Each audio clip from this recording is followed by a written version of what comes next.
আমাদেরকে আমাদের আল্লাহ দুনিয়া ছাড়তে বলে নাই, আখিরাত ভুলতে বলে নাই, দুনিয়া বাদ দিতে বলে নাই। আল্লাহ ওয়ালা তানসা নাসিবাকা মিনাদ দুনিয়া, আল্লাহ বলছে বান্দা দুনিয়া ভুলে যেও না। আমি বাজার, ব্যবসা, হাট ঘাট, চাকরি, ক্ষেত খামার, স্ত্রী, সন্তান, ঘর পরিবার, ঘুম, আহার, নিদ্রা, আমি কোনোটাই বাদ দিতে বলি নাই বান্দা, ছাড়তে বলি নাই। আমি আল্লাহ তোমাদের জিন্দিগি বানাইছি দুইটা, একটা হলো দুনিয়া আর একটা হলো আখেরাত। দুনিয়া তুমি কর্ম করবা আর আখেরাতের জন্য আমল করবা। দুনিয়া কর্ম, আখেরাত তোমার ধর্ম। দুনিয়ার জন্য করবা কর্ম, আখেরাতের জন্য করবা ধর্ম। তো ধর্ম এবং কর্ম, কর্ম এবং ধর্ম মিলবে, তোমার গন্তব্য জান্নাতি হবে। তাইলে এখন হুজুর একটা আশ্চর্য সুন্দর কথা কইছে যে আল্লাহ বলছে বান্দা দুনিয়া তোমার কর্ম, আখেরাতের জন্য তোমার ধর্ম। কিন্তু আখেরাত লম্বা সময়, দুনিয়া স্বল্প সময়।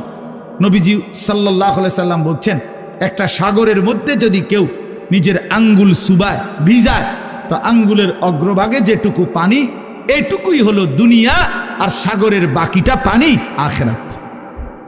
তাইলে আখেরাত লম্বা না দুনিয়া লম্বা বলেন? কিন্তু মজার বিষয় হলো লম্বা হলো আখেরাত, স্বল্প হলো দুনিয়া। কিন্তু আল্লাহ তাআলা আমার হায়াত, আমার সময় স্বল্প দুনিয়ার জন্যই দিছেন বেশি, আর অনন্তকালের আখেরাতের জন্য আমল চাইছেন অল্প অল্প। সকাল 6টা বাজে 4 রাকাত ফজরের নামাজ, তাহলে 10 মিনিটের বিষয়। আবার দুপুর 1:30টা বাজে 10 রাকাত জোহরের নামাজ, 20 মিনিটের সময়।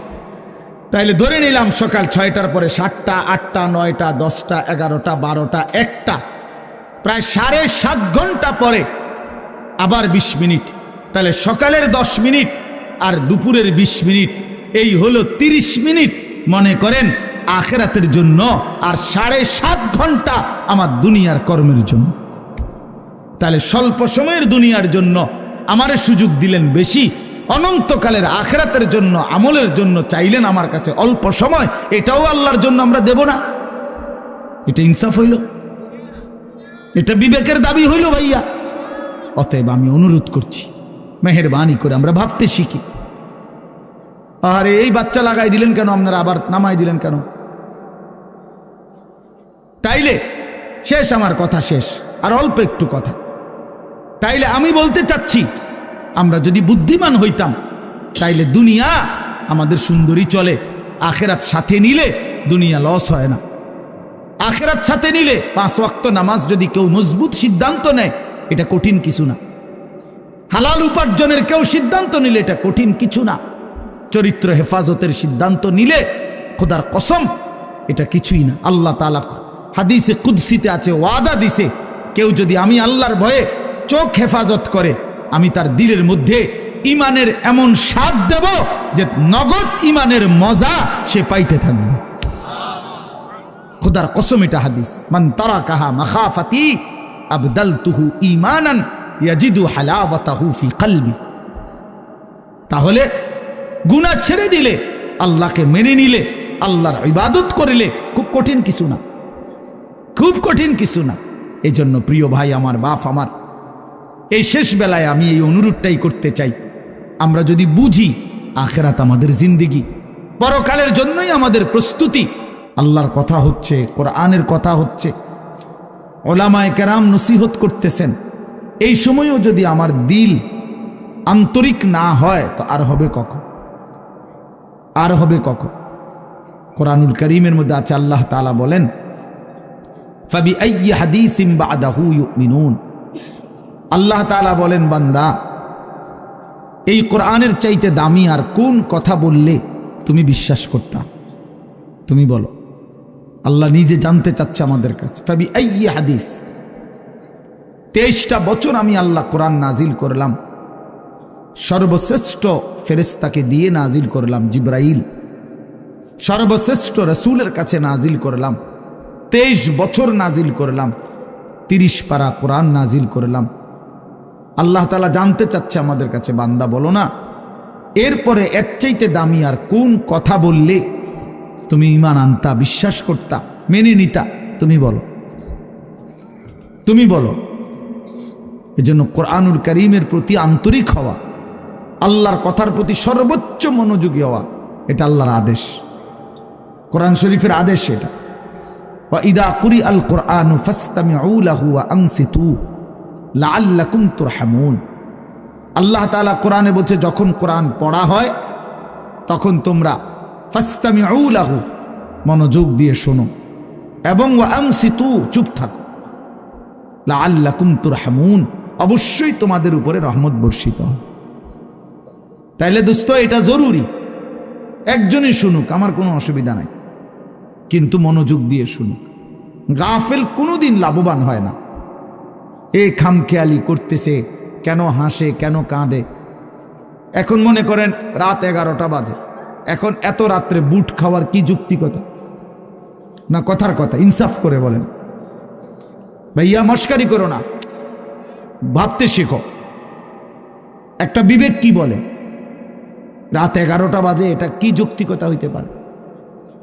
আল্লাহর কথার প্রতি খামখেয়ালি, এই অপদার্থই থেকে যায়। এই জীবনেও কোনোদিন জিন্দিগি সুন্দর হয় না, গাফেলের জীবন কখনোই সুন্দর হয় না। এই খামখেয়ালি আর কি, অবহেলা। কোরআন শরীফে আছে, আল্লাহ তাআলা স্পষ্ট বলছেন যত লোক জাহান্নামী হবে, সমস্ত জাহান্নামী ব্যক্তির একত্রিত পরিচয় আল্লাহ বলছেন উলাইকা হুমুল গাফিলুন, এরা মূলত গাফেল। এজন্য ভাইয়া বুট বাদামও খাইও না।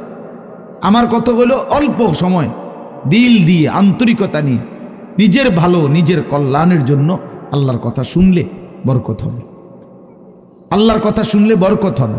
লাআল্লাকুম তুরহামুন, আল্লাহ বলছে মনোযোগ দিলে, চুপ থাকলে আমি আল্লাহ তোমাদের উপরে রহমত বর্ষণ করব, রহমত বর্ষণ করব। কোরআন শরীফে আছে স্পষ্ট, ওমান আযলামু মিম্মান যুক্কিরা বিআয়াতি রাব্বিহি সুম্মা আ'রাযা আনহা। তার চাইতে বড় জালেম, পাপী আর কেউ হইতে পারে না, যার সামনে আল্লাহর কোরআন তেলাওয়াত করা হয় অথচ সে তার থেকে বিমুখ, অমনোযোগী। খোদার কসম আল্লাহ বলছে সে সবচেয়ে বড় জালেম। ইন্না মিনাল মুজরিমিনা মুনতাকিমুন, আল্লাহ বলেন এমন পাপী, এমন নাফরমান থেকে আমি নিজে প্রতিশোধ নেব, প্রতিশোধ নেব। তার মানে জীবনভর আল্লাহ তাআলা এটা ওয়াদা দিয়ে রাখছে, আমার কথার প্রতি অবজ্ঞা করলা, তোমার প্রতিশোধ আমি নেব, তোমার বরবাদি তুমি দেখবা নিশ্চয়। এই জন্য আমরা আন্তরিক হওয়া চাই আল্লাহর কথার প্রতি।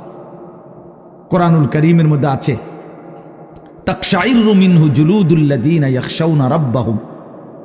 আল্লাহ পাক নিজে বলছে কোরআনুল কারীমের বৈশিষ্ট্য, কোরআন যখন মুমিন শুনবে তো যাদের কলিজার ভিতরে আল্লাহর ভয় আছে তাদের শরীরের চামড়া পশম সহ দাঁড়িয়ে যাবে, শিহরে উঠবে শরীর, সারা দেহের চামড়া নড়ে উঠবে। আল্লাহর কোরআনের বৈশিষ্ট্য এটা। হাদিসের মধ্যে আছে আল্লাহর নবী সাল্লাল্লাহু আলাইহি সাল্লাম হযরত আব্দুল্লাহ ইবনে মাসউদ বলছেন, আমি নবীজির সামনে কোরআন পড়ে শুনাইলাম, নবীজিকে শুনাইছেন উনি। তিনি বলেন আমি 40 আয়াত একটানা নবীজির সামনে তেলাওয়াত করলাম, মাথা নিচের দিকে নামাইয়া। 40 আয়াত পড়ার পর নবীজি আমাকে বললেন হাসবুকাল আন, এখন থামো। এই লাল শার্ট, এই যে খুঁটির মধ্যে হেলান দিয়ে আছো তুমি সরো এখান থেকে, ফালতু কোথাকার বেটা, ফাইজলামি করো কেন এখানে? তোমারে তো বাধ্য করে নাই কেউ, ফাইজলামি না থামলে বাইরে যাও। মস্কারি করে অনেকে আছে এমন গাদ্দার যে হুজুর আমি কোনোদিন কারো কথা শুনি না, আপনি বললে হবে কি? কথা বোঝেন নাই?